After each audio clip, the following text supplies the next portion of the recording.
A massive thank you to all of our sponsors on the Suffolk Non-League show. Without their help and support this year, we would not have been able to have made the improvements that we have done to the show.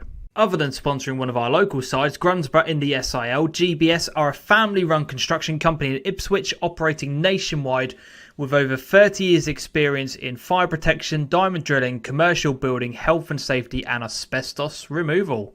Starling and Lock, a self-employed electrician since 1989 offering domestic work and certificates for people buying and selling houses, an NIC EIC member based in the Stowmarket, Suffolk area. All of the branding that you see on the Suffolk Non-League show comes from these guys at Matchday Marketing. They are a sports marketing and branding company helping enhance the image and profile of grassroots football and non-league clubs at a very low cost, utilising over 20 plus years in the game. All of the merchandise that is available with the Suffolk Non-League show has come from these guys at Your Shirts. They offer eye-catching, professional-looking garments for your business, team, club or organisation. They offer a range of printing methods to cover all individual costs. Doesn't matter if it's text, images or anything else that you require to look unique and stand out from the competition. These guys are creating our website and they can do the same for you. Clabber Creative are an agency based in Framlingham, Suffolk, offering fully managed football club websites. They are about giving your club a professional look, feel and ongoing support to maintain the site. Alpha Surveys, providing topographical and measured building surveys throughout East Anglia. If you are in need of quality surveys on any home improvements, contact Alpha Surveys on Instagram. Links for all of these companies will be in the description below. Go and check them out and tell them that DeeJam has sent you.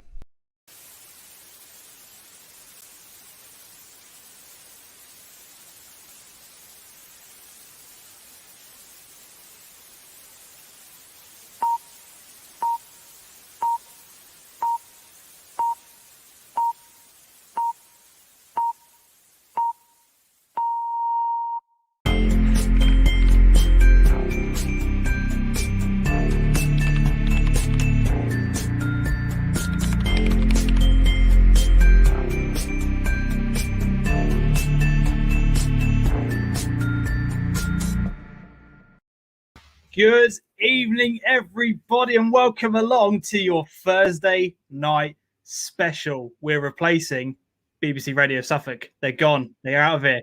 Don't say that. I'm only joking. Already. Let's start a podcast. Well, hey, apparently that's what you do with these things, isn't it? I don't know. Let's just join in.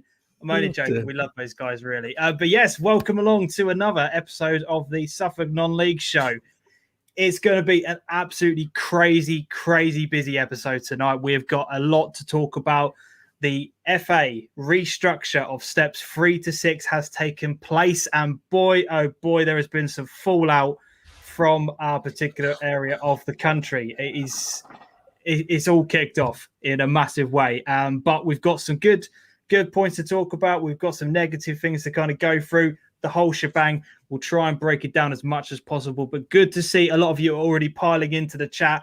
We want to get your thoughts and opinions on tonight's show. If you want to have your say, ask for the link. We can get it sent out. And towards the end of the show, we'll invite some of you on to give your thoughts. If you'd rather stay in the comment section, that's absolutely fine. But we want to hear from you about everything that's going on. It is going to be a brilliant show tonight. Firstly, before we delve too much into that, Adam, how are you, mate? It felt weird not being with you on a Monday. I'm not going to lie. Yeah, I feel like across the restaurant table going, this don't feel right. I'm sure your wife loved that on her birthday. I mean, I've got to be honest. Like, it feels like it's been so long since I've done this. I've forgotten how to do it. I've already forgotten to calculate the Super Six. There was something I was going to do earlier and I've run out of time. So we can't, there's no team names with James tonight, which is going to really disappoint a few people. So I'm hoping that you mess a few up regardless if you get a chance to read a few out later on. So I think Harwich are involved again. I'm not entirely sure. Harwich are back on it.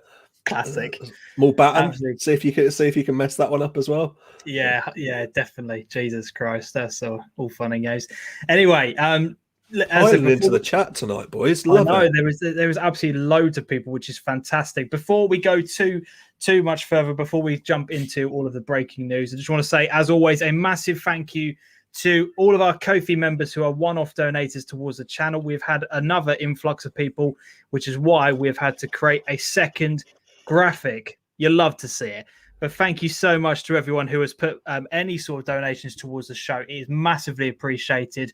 And we've had to do the same for all of our monthly Patreon members. Absolutely fantastic. Again, the page got so full. We've made a second one. Thank you so much to our 3 new members, Chris, Will, and Mark. Second page crew. Yes, exactly. You are part of an elite club. Soak it in, my friends. Soak it in. But yeah, absolutely massively appreciated. It really does help the channel continue to grow. It just makes sure that we can make as many necessary improvements. I say it all the time, and I feel like it's important, Adam. Whatever people put in towards the show, it gets reinvested. It's not for our profit and our gain. Everything that you see that goes towards making things better on the show comes from people like that. So if you want to help the show, if you want to help the channel, consider going over to Patreon. The link for it is all in the description, all that kind of stuff. But yeah, I'm literally meters away from lots of new things that we have purchased to improve stuff. I spoke the other day, we've got to think about being more COVID secure and improving other videos that we go out with. So wireless technology has had to be front and center of what we do. So that's enabled us to invest in wireless technology and has enabled us to get things that weren't initially on our radar that have been forced on our radar. So we thank you for everyone for helping us make that happen. Because I'll be honest, without that funding, I think we probably would have had to make that change out of our own back pockets. Would you say it's fair to say, James? Oh, what we've done, it's an important thing that we've done, and it's important for the channel. So I really appreciate that, and it helps us keep going and keep delivering more. There he is. One of our new Patreon members is already here. Mark's in the building, as is Callie H. Thank you so much, my friend. Thank you so much for your monthly donation towards the show. Shem's in the building, one of our regulars and also monthly contributors. Happy birthday to Matchday Marketing. Yes, 100%. Lakenheath is here. Good to see you both all in the building. Ben Moore, hero, absolute legend, mate. Thanks for joining tonight's show. Sean is here. Up the hashtag. We'll get into those in a bit. Jesus. Yeah, that's a good one to speak about, actually.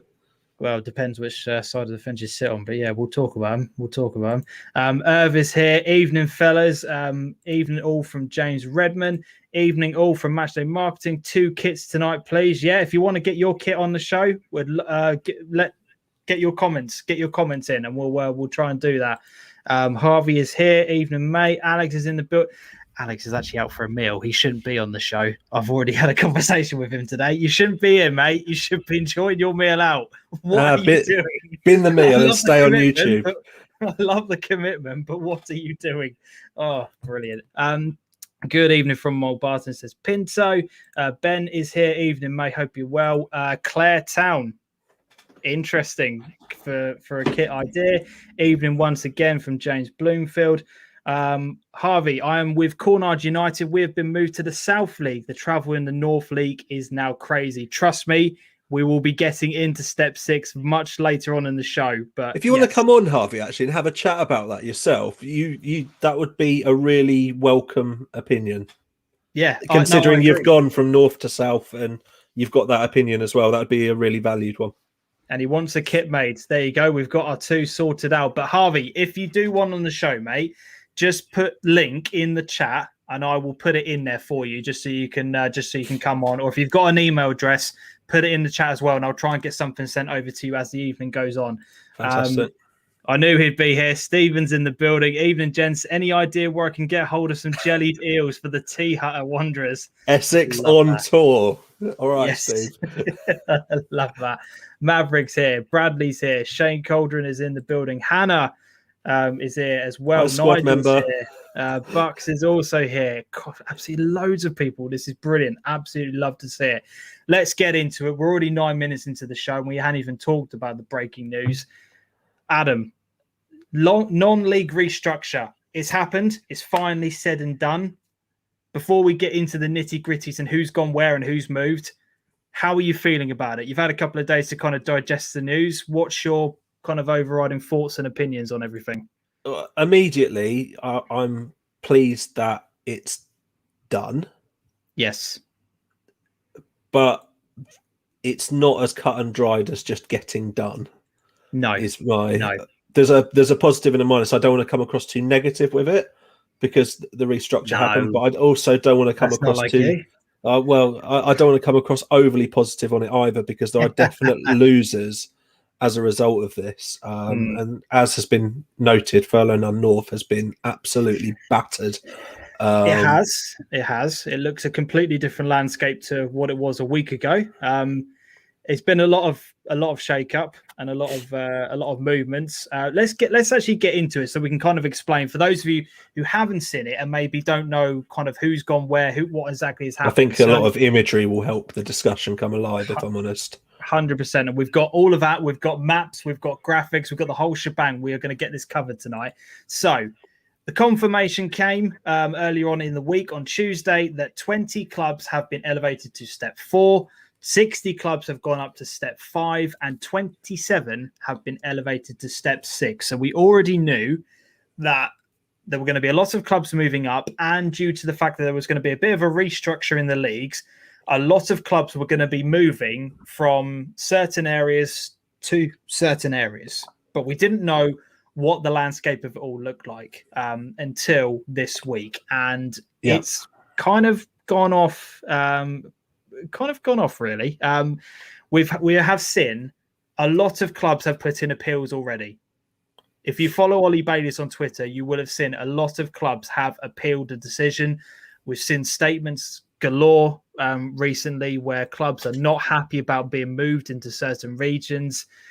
This is not the last of it. This is definitely not the last that we're going to see of it. These leagues that are here and have been announced are not entirely finalized, but we'll know more as the days, weeks, and months go on into next season. I would hope that things might be sorted out by middle of June, but Christ knows, really, really don't know. So here we go. Step 3, no changes. We knew that. We knew that going into it. The league, in terms of in terms of our area, no changes are going to be affected there. Lowestoft, Needham, Leiston, they're all there. Nothing's changed from a step 3 perspective. So we can move on very quickly to that. That's our coverage sorted there.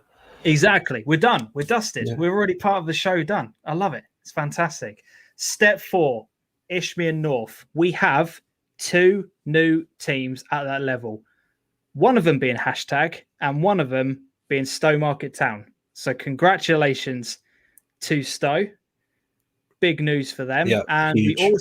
we also see Barking making a lateral movement into this league. So now Stowmarket are joined by local sides to us here in Suffolk of Felixstowe. You've got Bury in there, Sudbury in there. Just north of the border, you've got Dereham as well. It's great to see another Suffolk club in that list. You've got Coggeshall in there. That's a great away day. Yes, very true. Very true. But yeah, Romford, Whittam, all relatively close as well. There's some good. There's some opportunities for some very large attendances. Yes, in that league. Now, it's quite a tasty league. Hashtag, let's briefly talk about them. Bit of commentary on YouTube and also on Twitter. I saw someone put, I thought they were just a Sunday League YouTube team. Is a comment I saw. Right. Are they now announcing themselves like they've got themselves up to step 4? I know when they first formed and got chucked in where they did at step 6, we were all a bit, oh, that's a joke. They've worked their way up to step 4, got an enormous following on Twitter, enormous youth following as well. Yeah. Time to take them seriously, James? I think it's hard not to.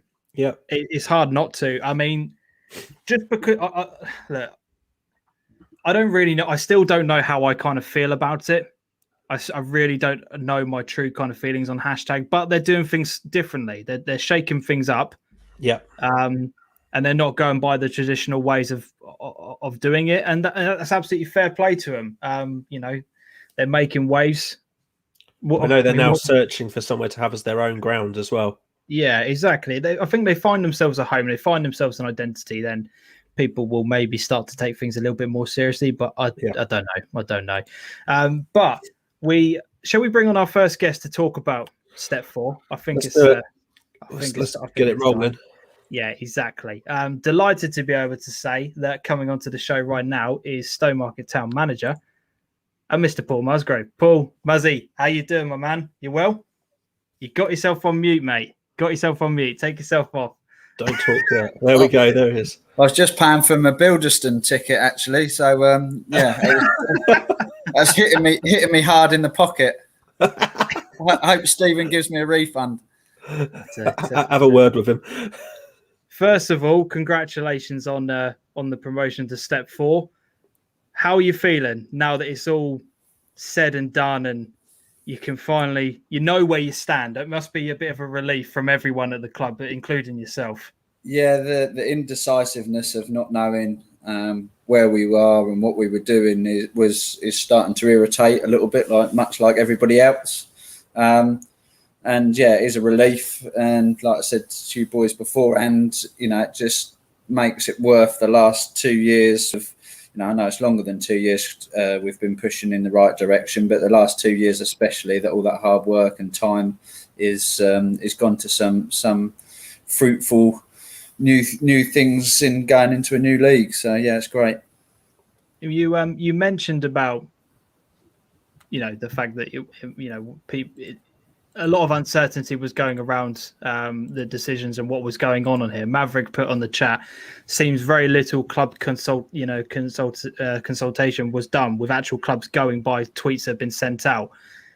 Were the club kind of informed about what was going on at certain stages, or has this all kind of come at a bit of a surprise in terms of the announcement's been done and now you actually know? Where you kind of kept in the loop? Because again, not a lot of us who are not connected with clubs haven't really been kept informed about what's going on. It seems to be a bit of a mystery, really.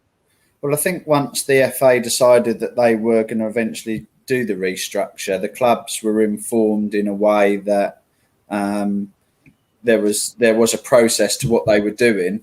And as probably like many things, we all want something now, and we expect things to happen quicker. And we're no different to anybody else that, we sometimes felt it was taking a bit of time. But I think the process was communicated to the club in terms of the application and then the decision-making process after that.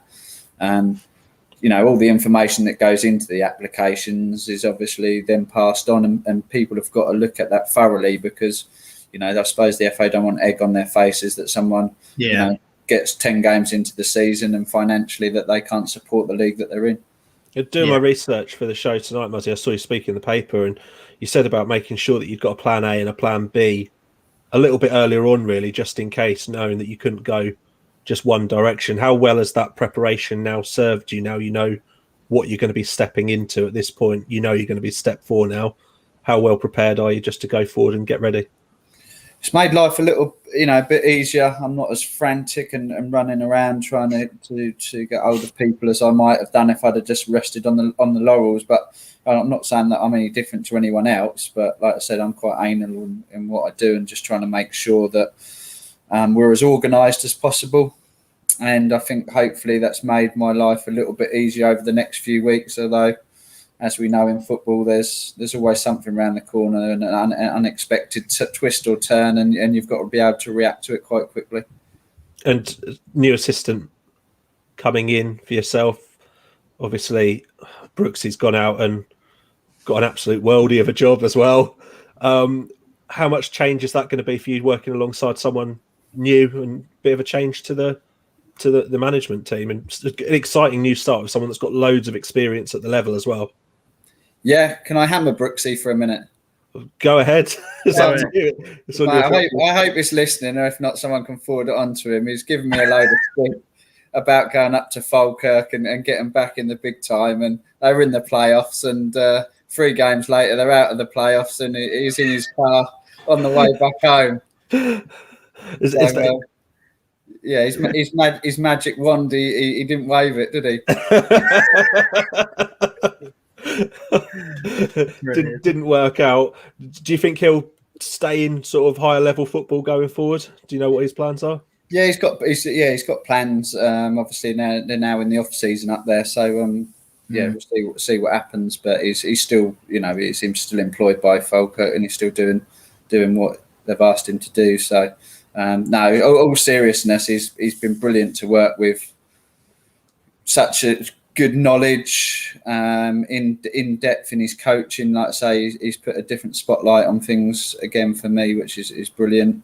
And despite he didn't buy a round in the bar, he remains highly up on my list to go out with when we're allowed to again. And like, just for people that don't know in the chat, your backroom team, I think, has pretty much been confirmed now. So do you want to talk through that briefly as to who you're going to have taking you forward into next season? Yeah, so we've got Deadly Doug still. He's still got his dancing boots, and he'll be about with Russell Turner, who's our S&C coach. He's absolutely outstanding. Kept everybody going mentally and physically through lockdown. Danny Potter obviously needs not a lot of introduction. Obviously, he's been outstanding with Bradders and the keepers in the club. And then obviously I've got Wilkes coming in, and as you've said quite rightly, couldn't ask for a better number 2. Well set up, ready to go forward. Yeah. Let's talk about moving forward then. Now we know where the club is, and you guys are now moving into step 4. First of all, what does it actually mean to everybody associated with the club? Because a lot of people who look at things from the outside at Stowmarket just think that it's a lot of people just chucking money at it, and that's pretty much all that goes into it. But a lot of work goes on behind the scenes at that club, and we know how much effort goes into making sure that things have been done on and off the pitch to get the club moving forward. To have that as to have this now as a reward for what has gone on for the past few years, how is everyone kind of taking the news? I bet it just must be a massive sense of relief, no? Yeah, it's just like I said, I know a lot of people will look at us and like I said, we have got the reputation for chucking money at it, and we have done to get where we've got to in a way that was correct way for the club, that was affordable.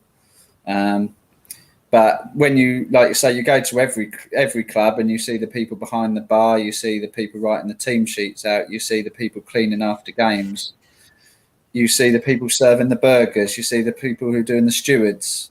For them people that don't get a please or a thank you sometimes, it goes, like I say, to get that news yesterday was massive. For Neil Sharp, who's down the club with his wife Sheila, them people, like I know we said it and you've said it on other shows and quite rightly, but they don't get enough plaudits, they don't get enough showcasing, because yesterday's news, they were delighted, and they were, some of them were nearly in tears, because they've brought the club, they have brought the club to a place where it's never been before, and that's their goals, is to see, they enjoy their Saturday, they enjoy the socialising, and what you bring on the pitch, if you can just bring them a little bit of that joy that makes everything successful, it's amazing. And like I said, for them people, it's been brilliant. A moment for Neil and Sheila as well.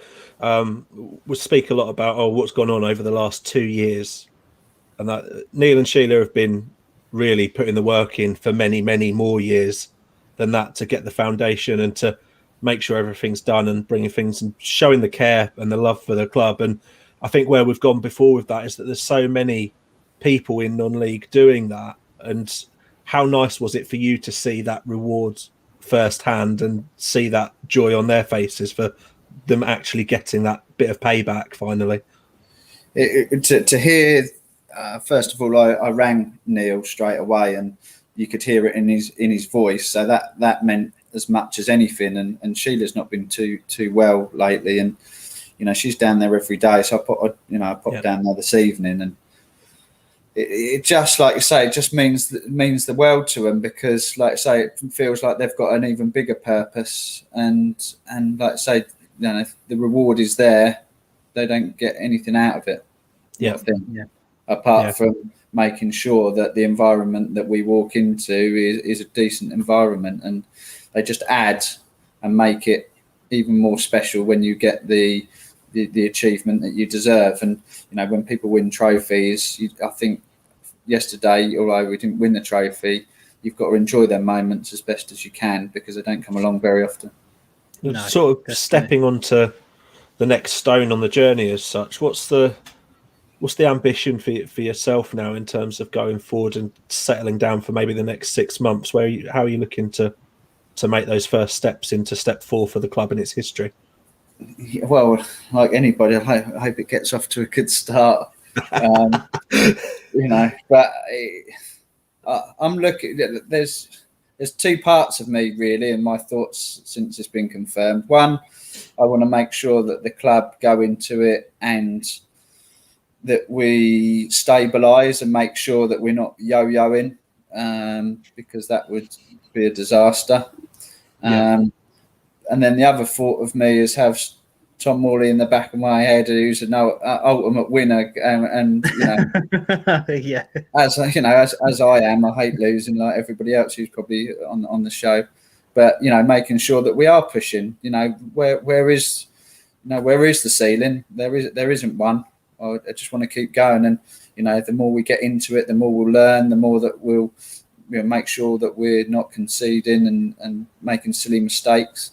And who knows? I'm not. For me, I want to be as high as possible. If that means top, then top. But we really do need to be making sure that we're learning from any errors we make pretty quickly to make sure that we're stabilising everything in step 4.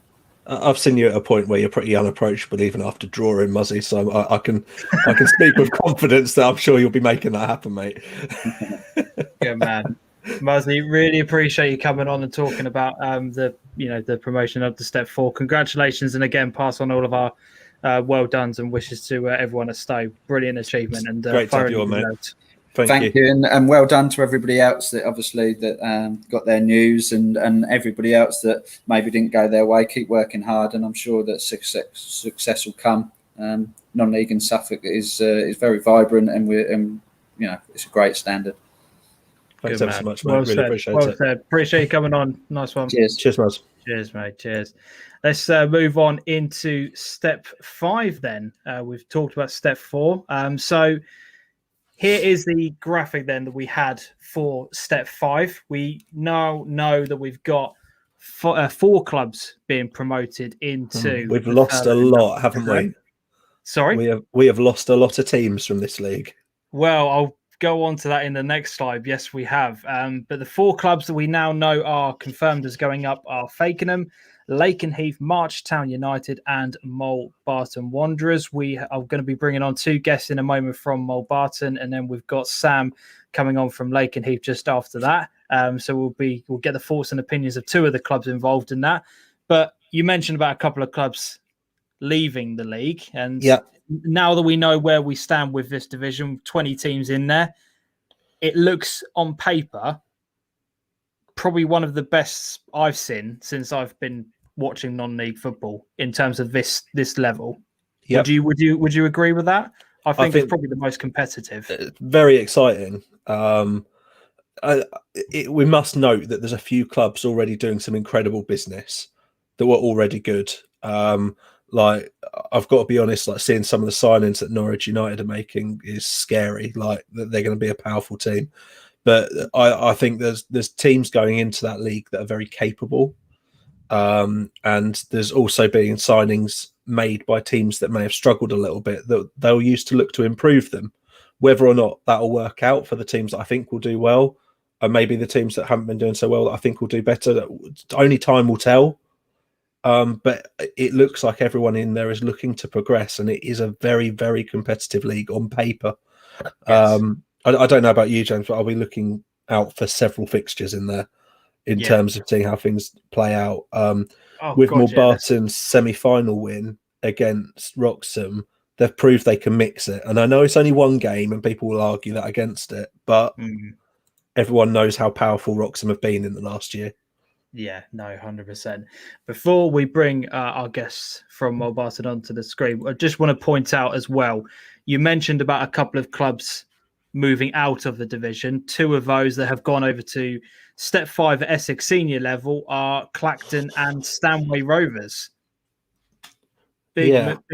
I mean, everybody knew about the Clacton side of things. That was announced last season. Unfortunately, the Clacton scenario couldn't have been done a year ago for them. Yeah. But Stanway moving.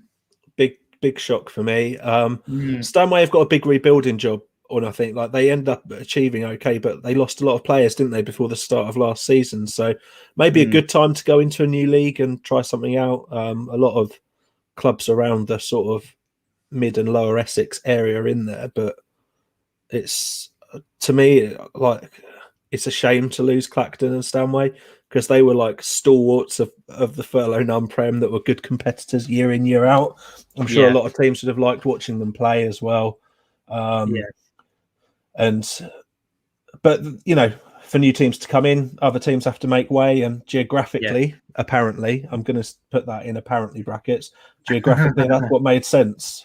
Yeah, exactly.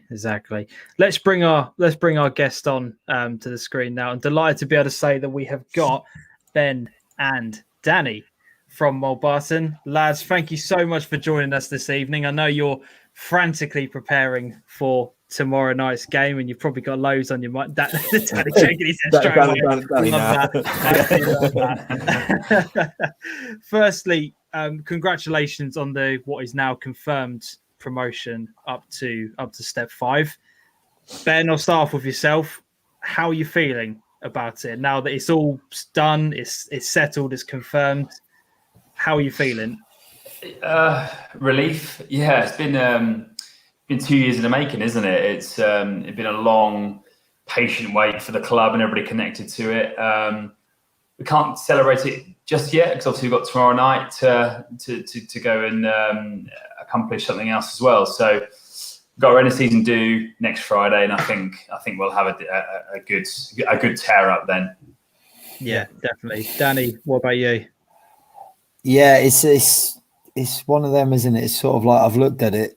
I'm actually happy looking at the league we've just left. Gone, yeah, I don't want to get all them places. And I'm sorry for anyone who's listening who's got to go there, but we've now got a lot more local games, which is bonkers, really. You normally go up a league and everything gets further and longer. That's very true. You expect that, don't you? With progression, you expect that to travel a bit more. But actually, it's become a little bit more local for us, which is, it may do us some favours in certain ways. So yeah, it's we're happy for that sense. But ultimately, it's been the goal since we first arrived. Long-term plan, and to achieve it for our little village is great. To be fair, a question to you both, really, from myself. But whilst you've been at Mulbarton, have you known a crazier week in football? A final to prepare for at the end of the week, but trying to contain the celebrations of a promotion within the week so it doesn't overspill too much. Yeah, I mean, we've been riding a wave this year, and we had we played 10 games of the league, and we sort of thought then that would be it. We'd come back in November and play a couple of Vars games and have a crack at the Senior Cup, and then we'd rebuild for Division 1 again next year. And suddenly we're preparing for the Senior Cup final. Got to last 32 of the Vars, and we just got promoted all in a couple of weeks. So it's madness, really. You know, it's sort of have to pinch yourselves. It's I think we said it last time on the show. In a space of sort of 8 years, the club has gone up 7 divisions, and it's just mad. And it's for a club that I started playing for when I was sort of 6 years old, and a number of lads within the first team squad live in Mulbarton, up in Mulbarton. It's great for them, and like Muzzy said, there's incredible amount of volunteers that it means so much for, and that is the real purpose of all this, right? It's we've got good values, and it means the most to them, really. A really enjoyable clubhouse type experience we experienced when we went there earlier in the season. It's really nice in there, and really I expect there's lots of people connected to the club that are equally excited with another opportunity on Friday. Is the much chatter going on within groups and a lot of buzz about one more chance for the season to bring something? Yeah, well, we've been playing winner stays on since November, to be honest, in every game we play. So it's been a little bit like that. And then obviously off the pitch, the more you go, the more people get a bit excited. Every time you turn up somewhere, they're not allowed in the ground, but they're loitering and looking over fences, and all that sort of stuff's been going on. And then all of a sudden the social club can open up the back and people can drink outside, and there's loads of people there all of a sudden, and it starts. You feel there is an anticipation and excitement from people who do come to our games regularly. So Yeah, it's great for them. The boys have been brilliant and they deserve everything because it isn't easy. Because, like Muzzy said, and we like the same, we like to plan and do what you can do within your control, but you can only plan from week to week at the moment because it has been winter stays on. And they go, okay, so when will the next game be? Will anyone be suspended? Okay, when can we fit in a training session, etc., etc. And we've bounced like that basically since we've been back. When did we go back? March. So that's pretty much what we've done for the last 2 months on and off. Just from week to week, seeing where the games are and a few injuries, a few suspensions, this, that, and the other. And it's accumulated into a week of madness, but it's been 8 or 9 weeks of madness, really, of just going, okay, where are we at today? Who have we got? Who's available? Can we find out anything about them? Have they actually played any games recently? It's just chaos. But tomorrow night is brilliant for us. And we just go there and just give it a good old crack like we normally do. I know you say you've been playing winner stays on in jest really since December, but it truly has been like that for you. It's been cup game after cup game. Without giving too much away for anyone, has there been a bit of a secret to how you've been sort of really driving forward with cup competitions? Because they have really been a success for you this season, haven't they? Yeah, you go. I was just going to say, in the past, I think we've gone on a bit of overkill on about the opposition, and actually we've never done that well in some cups. We did okay in the FA Cup in terms of we went close with Boston, who were the league above us or step above us. Yep. And Senior Cup. But actually, I think we've worried too much about everyone else. I think this year we found out a little bit just to know what to expect, but we've left it to ourselves. And I don't know, is that a bit of naivety or is that just actually trusting that we can deal with whatever's put in front of us on the day? And I think that's been a big part for me. I don't know if Ben's got some different to add. No, I'll definitely say that. I mean, we sort of historically we have done that. You know, it's human nature. If you tell a player that the strengths of opposition, they'll be looking for them and be a little bit more wary. That's just how human nature works. If we talk about our strengths and how we're going to go win the game, they're like, oh, okay, well, I'll go do that then. And that's just how it's panned out. I mean, I think we had a sticky start to the league season. I think, and we're now unbeaten since October, and we played a lot of games, and it's just that, since we come back in December, we had a flurry of games, won them all, and then we go again now, and it's just that momentum. Football's all about momentum, and I think we said when we came on the show last time, we're quite structured, and the lads, know how we go about our business, and it's just paid off really. We've got an incredible bunch of lads, and the quality's really high, so.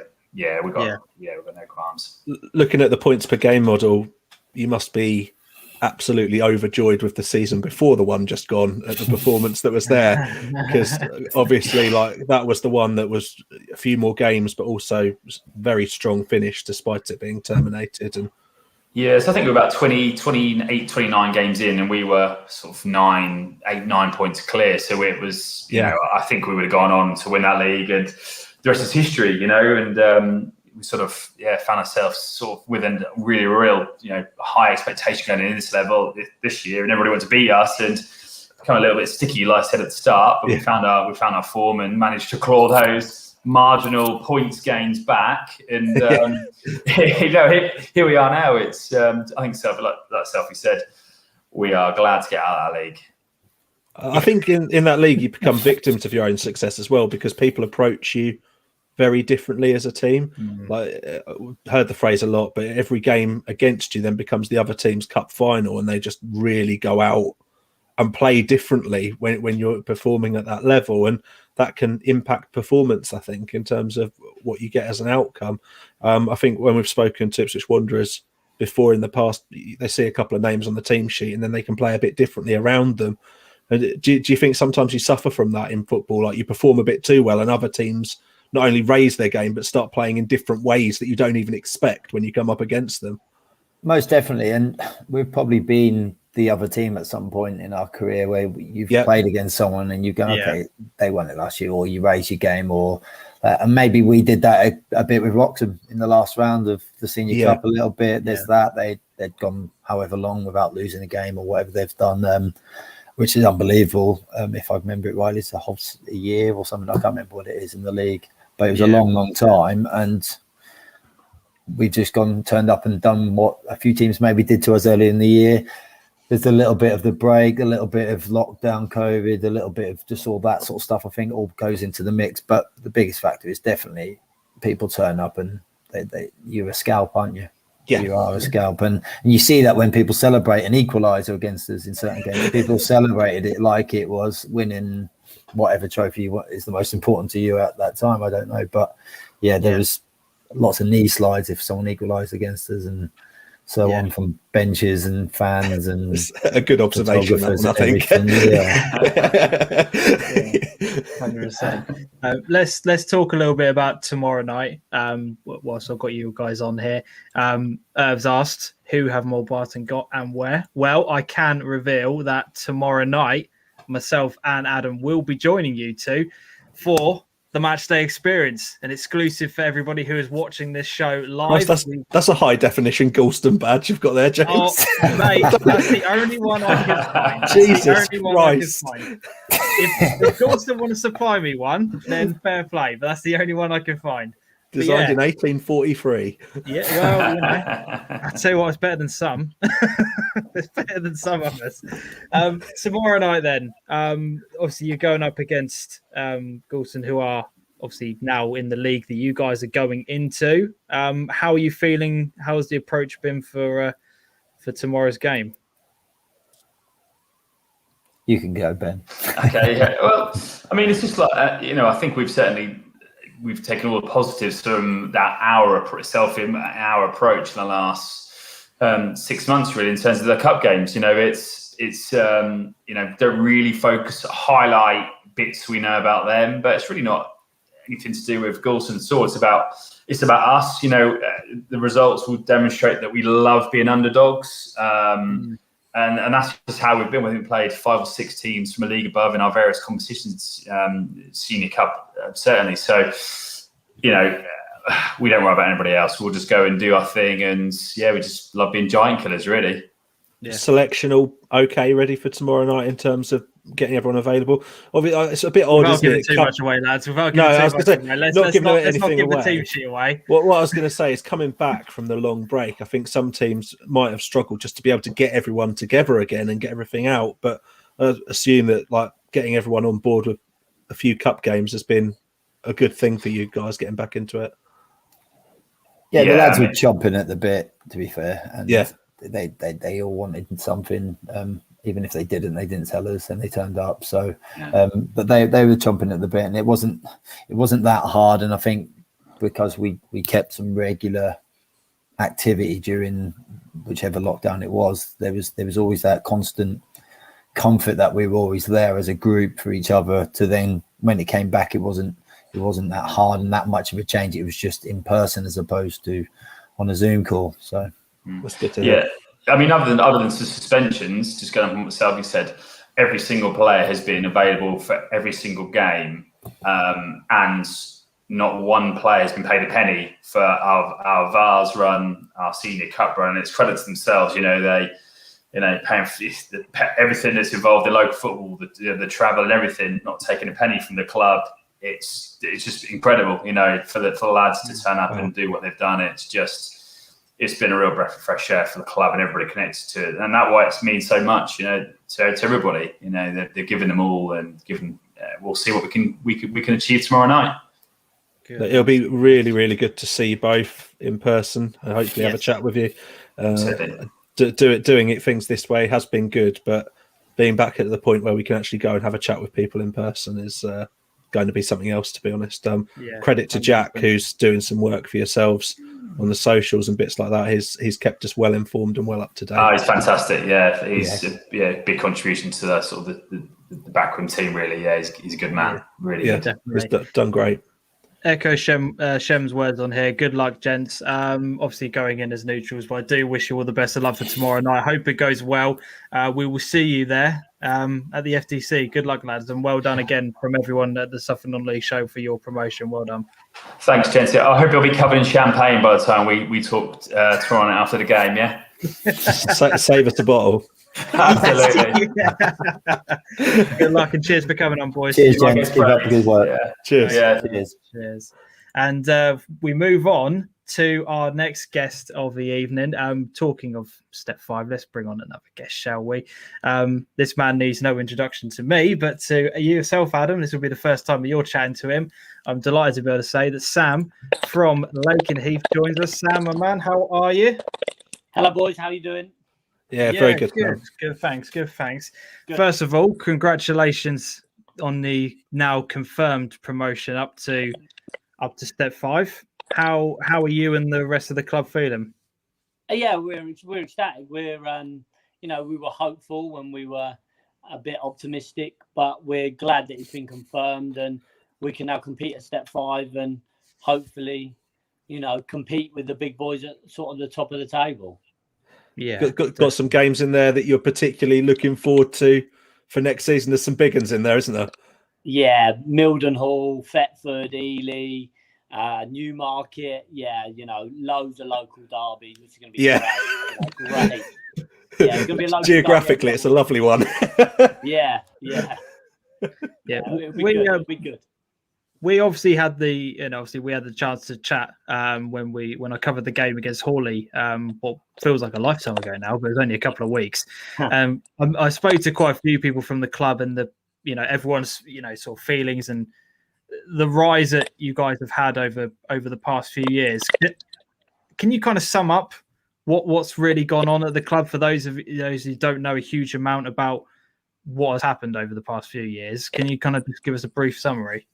Yeah, well, I joined sort of 3 years ago, sort of the year after they stepped up from the Kershaw, with the hope that we'd gain promotion. First season we consolidated our place. We were very up and down. Lots of work behind the background. Ben was great. People behind the scenes were doing lots and lots to sort of get us towards where we wanted to go. Obviously, sitting just behind Mulbarton last season, and credit to them, they were fantastic all the way through the year and really pushed us. And we'd have been battling it all the way to the end, and then still doing loads and loads behind the scenes in terms of the ground and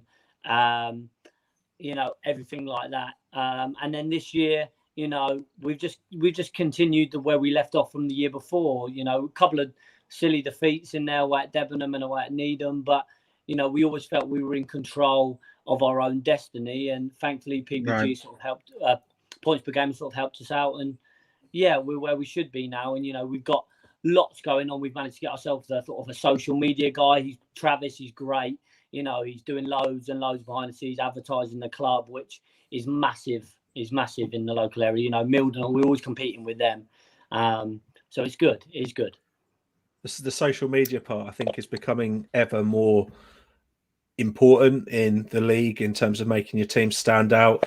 How much influence do you think that also has on players within the club as well? Yeah, it's nice to be recognised, I think. I know it's nice to, look at your phone after the game and see that you've been mentioned or not mentioned, and you've done something really well, and you're like, Travis, where am I? Come on, Sam. But no, it's really good, and I think you're always competing in the local area, and having that, that local, that media coverage and sort of that recognition is great, and I think, you just need that at any level, really, but at our level, it's crucial. Yeah, 100%. You mentioned about all the things that have gone on behind the scenes to make sure that the club maintains that level and can keep up with what's going on the pitch. We've talked about it, obviously, as the show's kind of gone on, the importance of having those people in the background and the people that are doing all of the kind of hard work to make things sure that things are done. How much credit do you want to give to your guys at your club? Because by the sounds of things, it's been one hell of a push to get you to where you've come from to where you are now. Yeah, Ben is a manager, director of football. He's everything. He's done so much for the club, and to get us where we are is a massive credit to him. But you then got to look at the chairman, all the committee members who have worked so hard behind the scenes.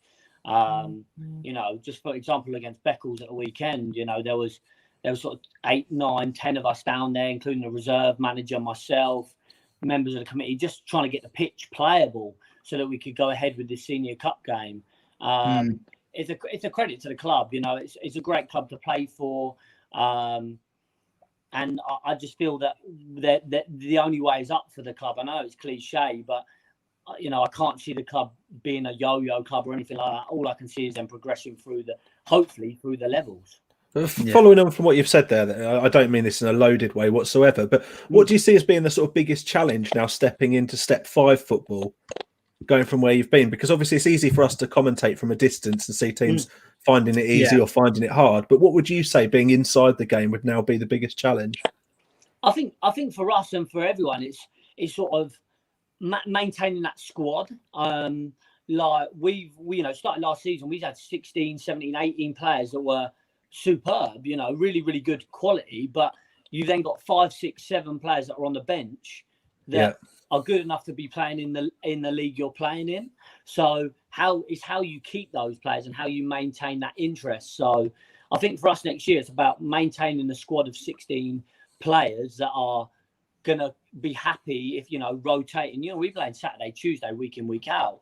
So absolutely, this year more important than ever. Yeah, we've got to have that squad depth, and I think at times we've struggled. You know, we've gone to games with 12, 13, 14 players, and you look at your bench and they're all centre halves, right backs, left backs, and you're like, well, if we're losing a game, how are we going to change it? So I think next year it's that squad depth. It's having those players that are going to come on and change the game. So yeah. Yeah, I mean, we talked about this with Mulbarton. Obviously, they've got their cup final tomorrow night that's going on. For you guys, you're still involved in the Senior Cup, and obviously you're into the semi-finals of it. How good has it been to not only have what's going on off the pitch now happening, and now we've got the promotion confirmed, but there's still something to fight for this season as well, and you're still going on. Yeah, well, firstly, good luck to Mulbarton tomorrow. I hope they go and do sort of Step 6 of last season proud, and you know, the great result against Wroxham. But in terms of us, we're just happy to be playing again. And you know, we weren't great against Hawley, we weren't great against Beccles, and we've managed to somehow scrape through to the semi-finals. Now, I was hoping we'd get a Framlingham or an Ipswich, if I'm honest, because they are technically the same level as us. So, hopefully we won't have that complacency. So. Look, we're just buzzing to be back playing. You know, to be surrounded by the boys and playing week in, week out is great. And I'm just looking forward, hopefully, to getting a full season in next season. Yeah, I think that's what we all want, really. Like, I know, like post-season administration has meant we've got some things sorted out and things have changed up. But at the end of the day, what everyone wants is a full season, front to back, every game played, and to get some trophies lifted at the end of it, regardless of where you finish, just to see it through properly. It's been 2 years now, all marred with different controversies, hasn't it, due to COVID and everything else. Are you going into next season? Obviously, things are more under control. Does that give you a more positive outlook going into it, thinking that we can really make a proper go of it? Yeah, I hope so. You know, we're going to aim to play sort of a full season, and hopefully we get that. You know, obviously it's down to the league and the government, but our aspirations are to complete a full, 38 game season next season, and do well in it. You know, we're not just going there to make the numbers up. But we're not looking to be looking over our shoulder, checking for relegation. I'm going to say this, and I know I've had a chat with Ben, but I want to be in the top 8, top 7, consolidate the place, and then the following year go for promotion. And some people may say I'm a bit optimistic, but I'd rather be that than pessimistic. So no, I absolutely love that. That is exactly the right attitude we want from clubs that are going up into the division, because you set your aims low, and sometimes it can backfire on you massively. Yeah. You know what I mean? I absolutely love that attitude. That's spot on in my book. The league getting half the season done by November is the aim. Yeah. As a player, how much is that is that a test? Like, into like, how much of a challenge is that going to be? Like, for the group generally, fitness wise and everything else. Yeah, I think for us it's about maintaining a good pre-season, making sure that we're fit and raring to go. We're lucky to have a sort of a new physio on board, so excellent. Hopefully if anyone picks up any knocks or anything like that, we're going to be in a good sort of situation. But it's exciting, don't get me wrong. I love playing Saturday, Tuesday. I'm not looking forward to some journeys away on a Tuesday night, if I'm honest. But, yeah, it is what it is. I want to play football, and I don't care if that's a Tuesday night. I'd rather get 38 games in and maybe Saturday, Tuesday up until November than only get 15, 16 in because of COVID. So, yeah, it's gonna be a challenge. And again, this is where the squad depth comes in. And I think with the right recruitment and the right players coming in, I think we'll be fine, and I think we'll manage to do well next season. Let's hope the fixture secretaries are kind to you and you get some local derbies on Tuesday nights, because that's the tasty stuff that I want to get along to. Yeah, I don't fancy ghosting away on a Tuesday night, if I'm honest. So. Are you sure? Yeah, travelling go to Wroxham. from work at Saffron Walden to Galston is probably the journey I want to be doing on a Tuesday. Go to Wroxham, you get a trip down the Broads for free when you're finished as well. Hire a boat, can't you? Saturday, have an ice cream afterwards would be great. Yeah. Can tell where your priorities lie. Yeah, exactly. Yeah. I'll tell you what, mate. Before we sign you off, I'll give you a chance to promote your game on Saturday.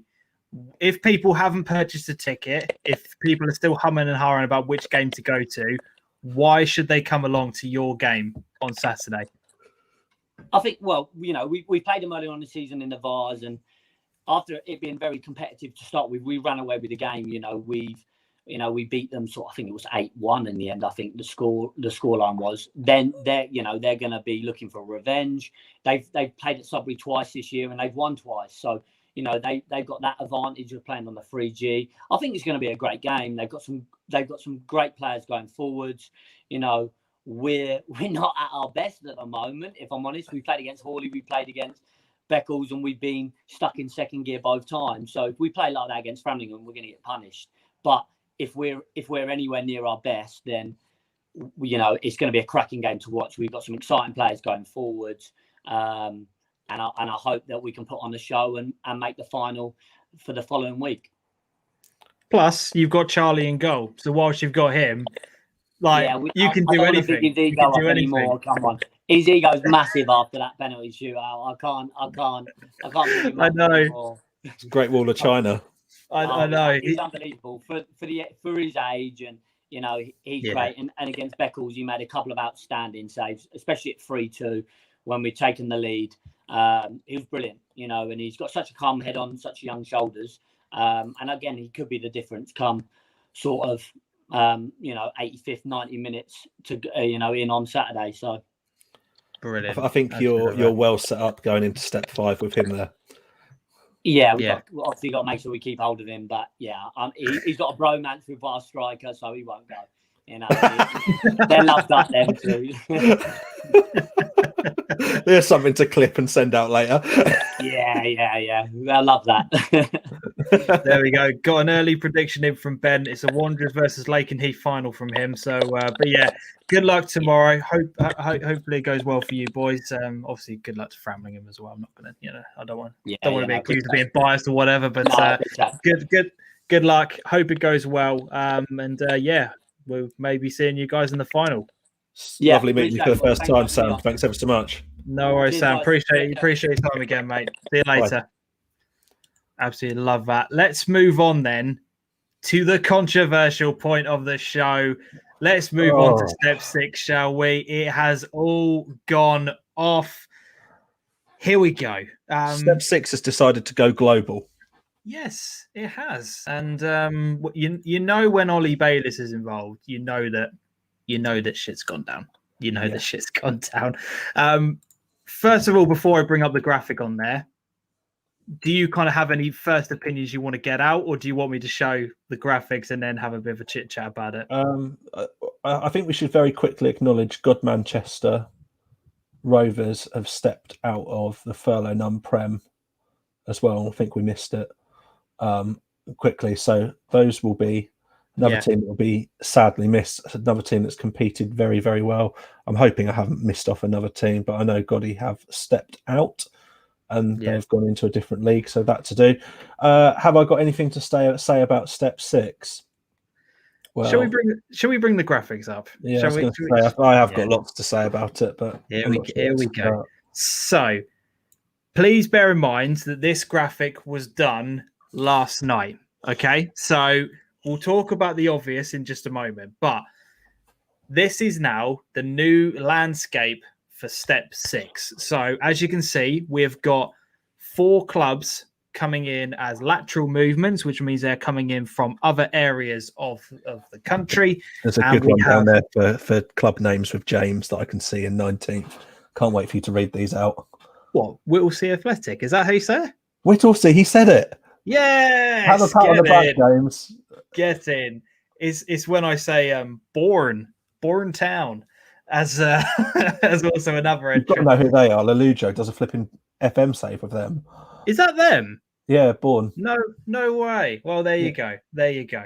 So we've got Blackstones, Bourne, Huntingdon, and Whittlesea Athletic coming into the division, and we also have 4 promotions. FC Parsons Drove.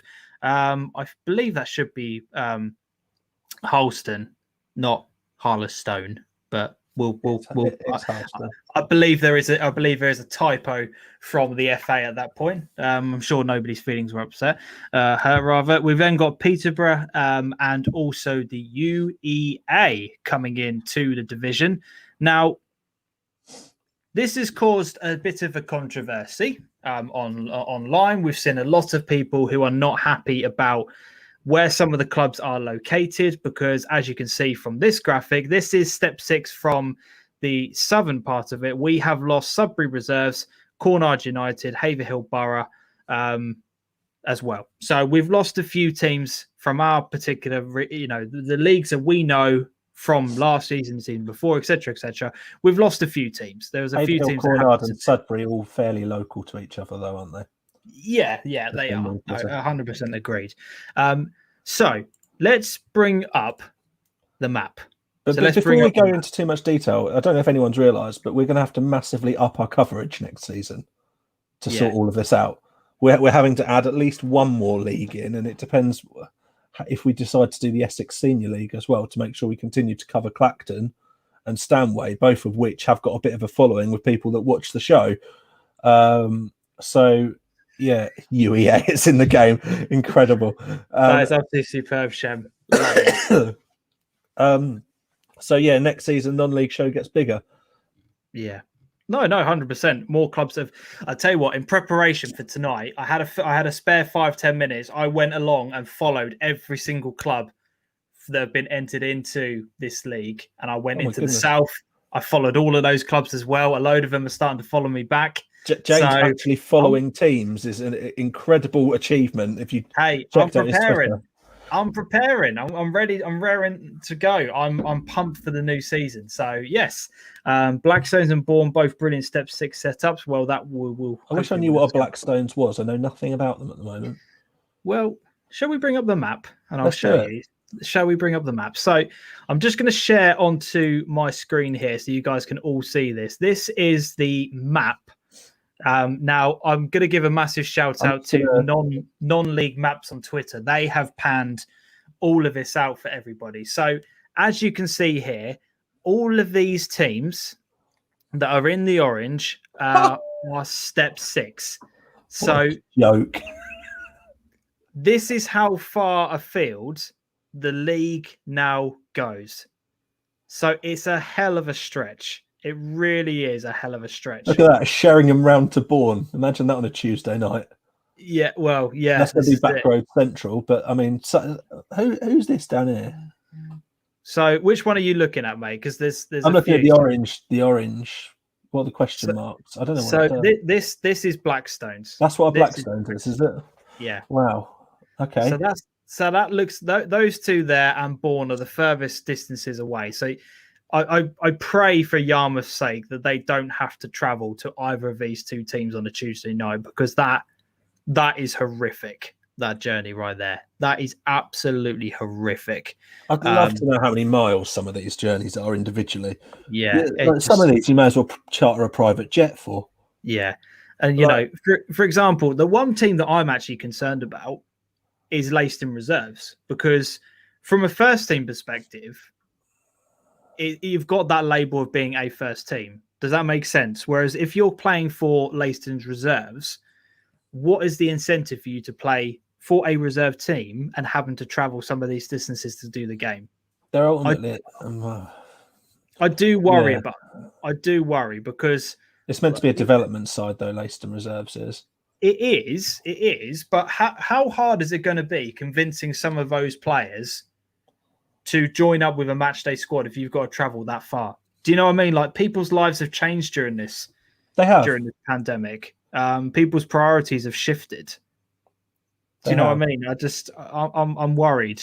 I am worried, but I don't know. We don't sit there. We don't draw these things out. We're not the people that are in control of it. But you can see here, these are the clubs that we've lost. It's horrible, though, isn't it?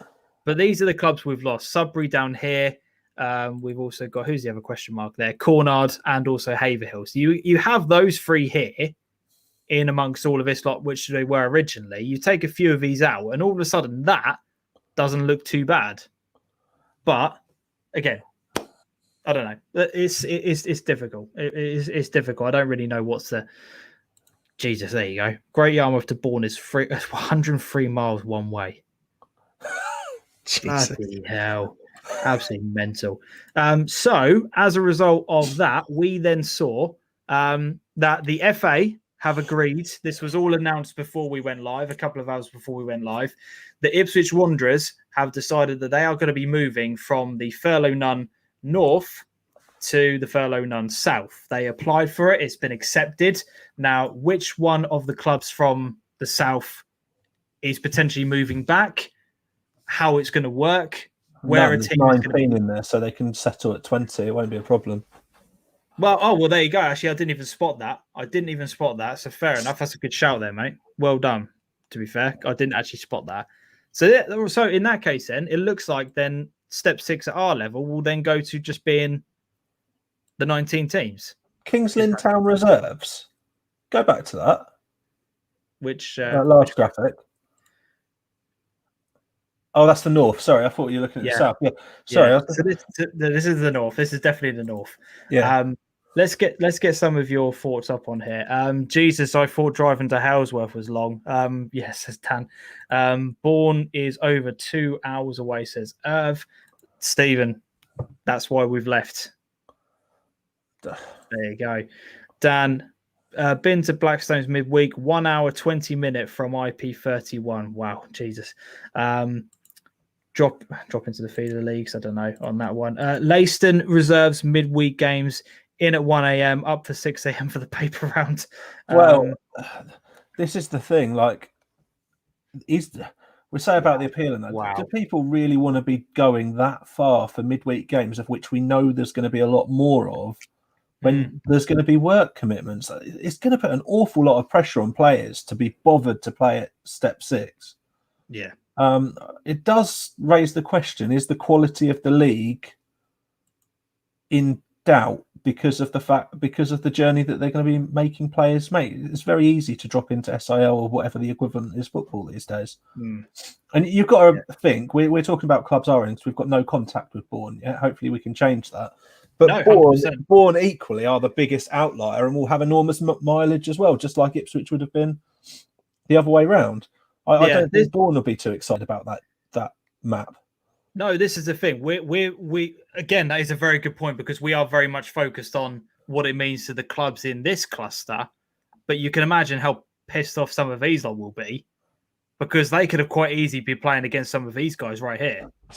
This, that's not like geographically, that's not that far.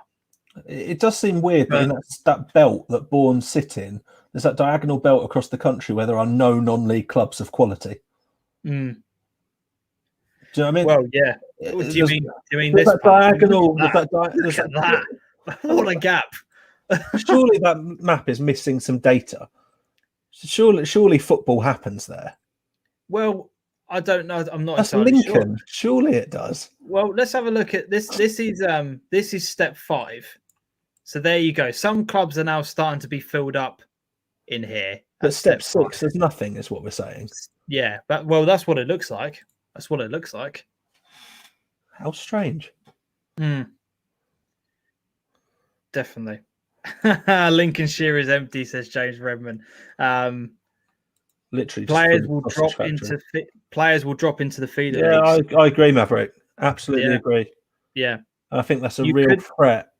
You could see the SIL becoming very strong next year as a result, which, from my perspective is, I'm buzzing about that. This obviously cover the league I know well. To see better players at that level is fantastic. But might be some busy phones in the next few weeks. Yeah, no, definitely. Lee, the Furlough None North looks very strong league next year. Alex, travel isn't ideal, but we're up for the challenge with some new teams. Just got to buy the missus some flowers to make up for it. You're going to be having some long away days, mate. A long away day. Furlough None North looking strong. I mean, Wisbech St Mary are going to be quaking in their boots, aren't they? Stronger the league gets, I mean, the more worried they're going to get. They really have had a reprieve, and I'm surprised they've decided to stick with it. Maybe that will change. Why would you go down? Why would you go down? If you were them, why would you go down? Why would you continue to get absolutely tonked every week? Yeah, but there's no benefit to clubs going down voluntarily unless I can't see the benefit of them playing every week at the moment. I can't see the benefit of them even playing. Yeah, but but they're playing at a higher level. If they went down, they can't necessarily then guarantee that they're going to be able to attract any sort of player. And then who knows? They might even slip down even further and further and further. But so, what's the benefit of them going down? I know what you're saying, but I don't. There's no benefit to it for them. There's no benefit to them. I can't. I find it quite difficult to work out how they're going to benefit too much. I mean, as much as they might be a great club and they're trying to do bits, that they've really struggled. I just hope that they get a chance to go again and do something a bit more than they've been able to for the last 2 seasons, because at the moment it's really questionable as to why you. I mean, they're going to be. I don't know if there's going to be even more travelling or less now for them. They've now got 3 or 4 fixtures that are a lot more local to them. Yeah. So, Stephen, if you want to come on the show on Monday, we'd love to have you on, mate. We would love to have you on if you want to come on and explain the full reasons. I know you're going to put a statement out, but if you want to come on, the open invitation is there, 100%. Ben, what does this mean for Wanderers now moving forward? Well, as you can see, the league that they are then going into, which is highlighted in red here, is a big cluster of teams. Obviously, we mentioned about the ones that are fairly local. There's the whole Colchester. There's a massive contingent of clubs fairly local to Colchester, isn't there? Yeah. So Wivenhoe, Coggeshall, you got Hackney Wick there. There's a lot of local.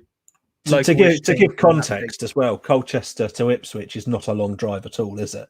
For anyone who doesn't know, that's not a long trip down the A12. No, but you can see why they've decided to do that. If there's a space available, they've applied for it. Can you understand their perspective? And why absolutely. You look at the branching out. I mean, it's just be silly to try and take that journey on. But yeah, who's is it? Leiston's going to be the next longest journeys. Yeah, Framlingham and Yarmouth. Them and Yarmouth, Christ. Or bloody hell, even Sheringham there. I mean, these are not easy roads. That's the thing. As soon as you get up that side of the country, the challenge is a bit different because the A roads are removed and you end up sort of driving from one side of the country to the other, driving over turnips and tractor ruts just to get anywhere. Yeah. Shem, very smart move by Ipswich Wanderers. Stephen, if you want me on, I'll do it. I'm really worried about the future of Step 6 in Suffolk and the desire of feeder clubs to go up from Step 7 going forward. We'll have you. We'll gladly have you on, my friend. We'll gladly have you on to talk about and discuss it in more detail. Because you look at that and it looks horrific. Whereas you look at Step 5, and that's lovely little distribution, isn't it? That's a lot nicer. But again, even teams in this cluster of the country, again, all combined, everything looks quite nice wherever you go in the country. But you look at this, even at other clubs, even at other levels, there's some pretty big gaps. Them purple ones are grotty. Yeah, like loads of teams get to literally roll out of bed and play each other. Then a few have to travel miles. Look at that! Look at that league. That's a piece of piss. Look at that. You could have an absolute field day in that cluster. Jesus Christ! Build a house in the middle and watch every game with a pair of binoculars out your bedroom window. Graham St Pims, you have no idea how lucky you've got it. That's all I'm going to say. But Graham, that's not a team. Yeah, no, definitely. Graham St Pims. There we go. I'll follow him on social media. We'll give him a shout out later on. Graham St Pims. Excellent. But overall, thoughts on it? I mean, it's just too much. It's a bit too much. It's good to have a new challenge. It's good that the clubs in there have been mixed up, and I think it's good to have some quality in there. But the travel for the level at a time when financial pressures have never been harder, it's not a good time to do it to that extent. But then I don't have a solution, and that's a very bad time to put an argument forward. It's all right saying I don't agree with it, but if not having a solution isn't always the best, and maybe you need to look, why have we allowed all of this sideways movement? Well, from a step, from the graphics that we had up on there a moment ago, my question is, why have Sudbury, Cornard, Haverhill gone? Is that something they elected to do? Well, that's again, what I don't understand. I don't know, but why has that allowed to happen that they can move sideways? They've got a load of teams around them. Why have they allowed that to happen? And we're now adding in 3 or 4 teams from other places that, quite frankly, are absolutely miles away. Is it because then you're then having to reshuffle a lot of other leagues in order to accommodate one? Well, from what I understand from Twitter, is it all came as a bit of a surprise to clubs where they'd end up, because there's clubs even like protesting against their movements. Oh God, yeah, there's been absolutely loads. I mean, if I'm just going to quickly look at Ollie Badis's page and just list you some of the clubs that have. There's a couple of clubs that are actually one of them, Biggleswade. So we've got Potton United, Biggleswade United have both appealing their decisions to be moved. We've got there was obviously loads on here. There was loads. I've seen loads of statements. Hawley Town are appealing their decision to move, stating that they cannot understand the reasons why they've been moved. Geographically, it makes absolutely no sense. Biggleswade, if we do this, we're going to have to completely restructure the entire club. Our entire youth system is going to collapse. Oh, dear. There's a lot of appeals that are going to be going in. Like I said, it's definitely not the last that we've heard of this. 100%. Stephen, step 6, 2,350 miles. Step 5, 1,500. Surely that's not balanced, because like they said earlier, as you go up steps, you then expect to travel further. That's the balance of football. When is the SIL structure happening? I haven't absolutely no idea. That was spoken about a few weeks ago, though, wasn't it? Yeah. Does the SIL need to be restructured? Is that a necessity? I know SIL meetings actually happen on Thursday nights. Do they? Or did it? They do. Oh, okay. Interesting. Shem, can see players dropping down levels. Already know a few as a result due to work commitments, etc. Yeah. No, 100%. I can see it happening.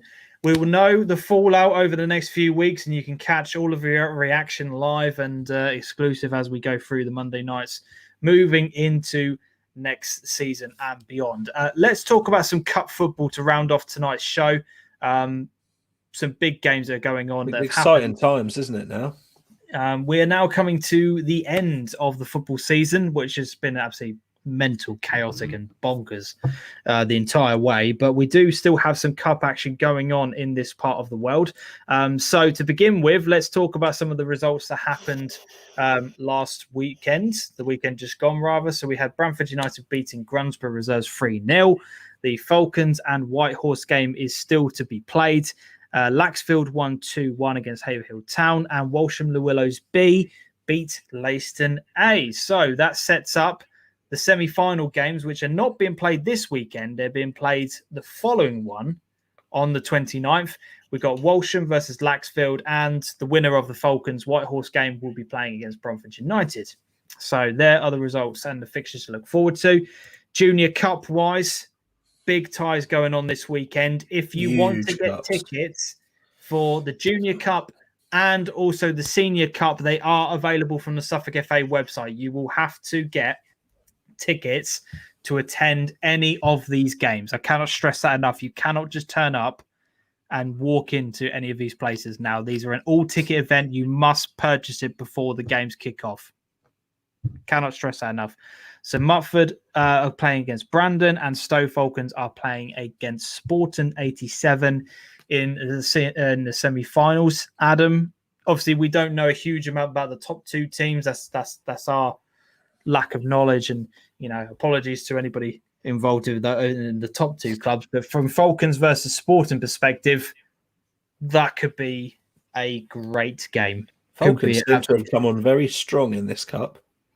Yeah, they really do. So I know that you think this is probably for Sportings, and I know a few other people have said it as well.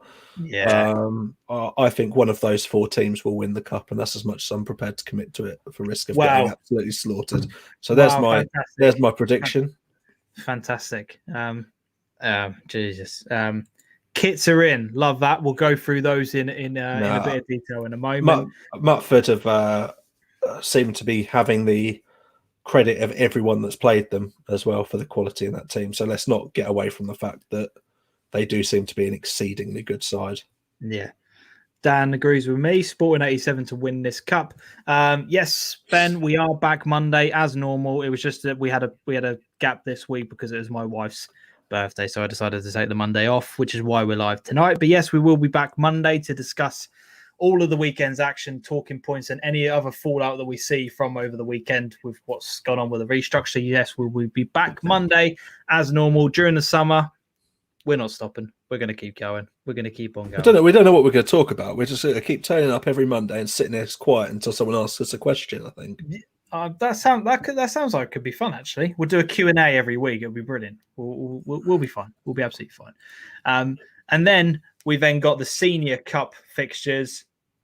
2 tasty games. We've already talked to Sam from Lakenheath about his game with Framlingham and Bilderson versus Ipswich Wanderers. And again, as an exclusive, I can reveal that is the game that I'm off to this Saturday. So not only have we got the Norfolk Senior Cup tomorrow night, I then got to edit that, get the video out, and then within the space of a few hours, I will be going to the Ipswich versus Bilderson game for the matchday experience.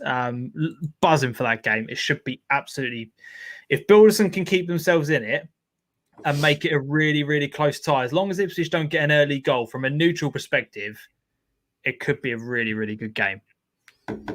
I think if Ipswich get an early goal... It'll be a decent game either way.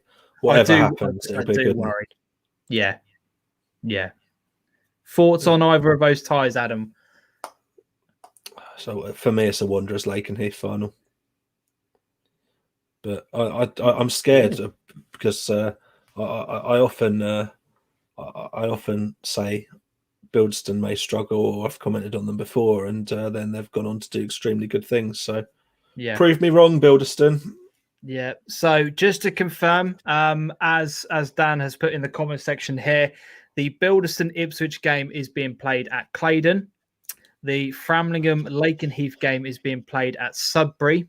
So, as I said, we've got Claydon and we've also got Sudbury on there. Let me just bring up the Junior Cup before I kind of move on. I just want to let you know, but all know where those fixtures are. 2 seconds, everyone. So, the first semi-final, the Mutford versus Brandon game is being held at Bacton United. And Stowe Falcons versus Sporting 87 is at the home of Old Newton. There you go. Again, if you want to get your tickets, go over to Suffolk FA's website and purchase your tickets before lovely opportunity for those clubs to get a bit of money in from the bar as well. So yeah, get in, get a pint, have a pie if they've got them. Yeah. Double upload day. Yeah, basically what it means, Ben, is that you've got tonight's live show, which you've been a part of, and we thank you so much for it. We will have the game tomorrow, which means that the highlights and the interviews from tomorrow night's game will be going out on Saturday morning. We'll then have the Saturday game before the semi-finals going there, and then those videos will drop on the Sunday. So you're potentially going to get 6 videos from me over the space of 2 days. I'm going to be pointed out the Vets final as well, which we were also invited to go and film on behalf of Witten, but we can't make that. Like, no. We've had no football for ages, and then there's so much of it. It's ridiculous. Yeah. We've been invited to a lot of games recently. I was invited to a game last night, actually, to go and record, but... The Kitch one? Yes, the Kitch game, yeah. 5-1, I think that finished. Did it? Yeah. There you go. So, yeah, I agree with Shem. 2 cracking games here. I love this family, DeeJam, aren't we? We appreciate that, my friend. We appreciate that. But, yeah, some brilliant games to go off to this weekend. As I say, before the season finishes, make sure you get yourself to some games before we round up what has been a horrible season. We are allowed into grounds. We are allowed to go and watch some games of football, even if it means paying the money to get into games. Make sure you get in there. We would love to, let's pack these places out. Let's make these real good occasions to sign off what has been a horrific season. And if you are at the game on Saturday, if you are coming along to the one which is being hosted at Claydon, for the Wanderers versus Bilderson game, come over and say hello. I'd love to see some of you guys. I'd love to chat to as many people as possible. Adam, are you going to that one? I know you're going with me tomorrow night, but are you coming to the Saturday one? I can't remember. Saturday, James. I can't watch football on Saturdays any longer. Oh yeah, I forgot about that. I'm out for a while. Let's hope for a new job. Yes, yeah, 100%. Right, 100%. See things change. Yeah. Definitely. Before we kind of round things up for tonight, Super 6, do you want to talk about that briefly? Because we've had a couple of people posting in about whether or not we're going to be doing it. What's the kind of situation about it? Because we've broadcast late this week, it's not really fair to even do one this week. So we're not going to do one for Saturday. We'll announce the results from last week on Monday's show and then try and do one more to get it in, and that'll be 4 for the month, which is about our average rate anyway. So yeah, that is what we will do. Love that, Dan. Looking forward to the bacon roll, my friend. Dan. James will buy you one. Don't buy him anything. Make him buy something for you. Yeah. No, Moths fly out. He's offered to buy me some food. He's offered to buy me some food. Don't push that away. Don't turn that down. Sudbury versus Wanderers 18s last night was a fantastic game. Are you going to Bloomfield next Thursday for the final? I don't know. That's an interesting prospect. I don't know, but potentially that would be a good one. Oh no, it's under 18s. We can't really film it. No, we're not. Not to film. Yeah. We can't film. Good point. There's so many rules about that kind of stuff with YouTube. It's not even worth entering that minefield. We need all sorts of permission slips just before we got James's one signed to let him out. We don't discuss that. Before we round up tonight's show, then, shall we get the concept kits up on the screen here? Why not? I'm looking forward to this. I love doing this as a roundup to the show. Absolutely superb. Right, here we go. So I had a chat with Macron this week, so hopefully we can do a little bit more work with them in the future, which will be good fun. So I can't remember the 2 teams that we had now. Whose kit is it? This is Clare Town, isn't it? This is Clare's. It just came to me. This one belongs to Clare, and this has obviously been suggested off the back of the Clare banner last week, which didn't get picked up earlier. But that is, I like that.